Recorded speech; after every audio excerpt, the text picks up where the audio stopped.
दोस्तों, बिहार की राजनीति जो है वो हमेशा से सुर्खियों में ही रही है।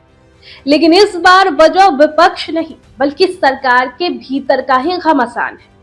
दरअसल सोमवार को बिहार विधानसभा के सेंट्रल हॉल में जो हुआ उसने कई सवाल खड़े कर दिए हैं। बीजेपी के डिप्टी सीएम विजय सिन्हा अपने ही गठबंधन के मंत्री अशोक चौधरी पर जमकर बरसे और बात इतनी बढ़ गई कि विधायकों ने हूटिंग तक कर दी। और सबसे हैरान कर देने वाली बात ये रही कि मुख्यमंत्री नीतीश कुमार और डेप्यूटी सीएम सम्राट चौधरी बस देखते रहे चुपचाप। उप मुख्यमंत्री विजय सिन्हा और मंत्री अशोक चौधरी के बीच सेंट्रल हॉल में जो कुछ हुआ उसने एक बड़ा सवाल खड़ा कर दिया है।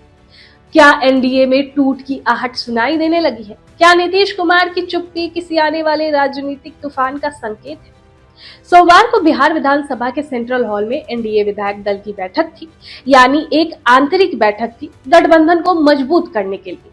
लेकिन बैठक में जो हुआ उसने सभी को चौंका दिया। उप मुख्यमंत्री विजय कुमार सिन्हा मंत्री अशोक चौधरी पर भड़क गए, साफ आरोप लगा दिया कि ग्रामीण कार्य विभाग अपने कार्यक्रमों में स्थानीय विधायकों, खासकर बीजेपी से जुड़े नेताओं को आमंत्रित ही नहीं करते।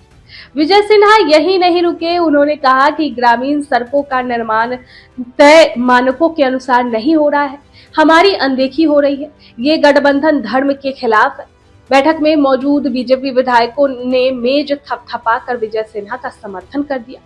वहीं मंत्री अशोक चौधरी और उनके समर्थकों ने भी पलटवार किया और ये बैठक महज एक फॉर्मेलिटी नहीं बल्कि राजनीतिक अखाड़ा बन गई।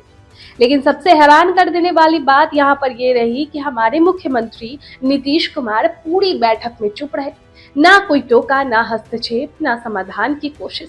वहीं डेप्यूटी सीएम सम्राट चौधरी भी शांत दिखे। एक तरफ पार्टी के शीर्ष नेता आपस में भिड़ रहे हैं और दूसरी तरफ सरकार के मुखिया मौन साधे बैठे हैं। देखिए, इस सियासी तकरार की जड़ कहीं गहरी है जो हम आपको समझाते हैं। दरअसल कुछ दिन पहले ललन सिंह की एक पार्टी में अशोक चौधरी भी मौजूद थे।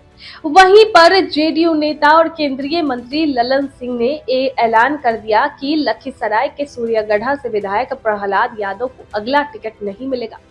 अब ध्यान दीजिए, यही प्रहलाद यादव है, वो विधायक है जिन्होंने आरजेडी छोड़कर एनडीए को समर्थन दिया था और उन्हें लाने में मुख्य भूमिका निभाई थी विजय कुमार सिन्हा ने।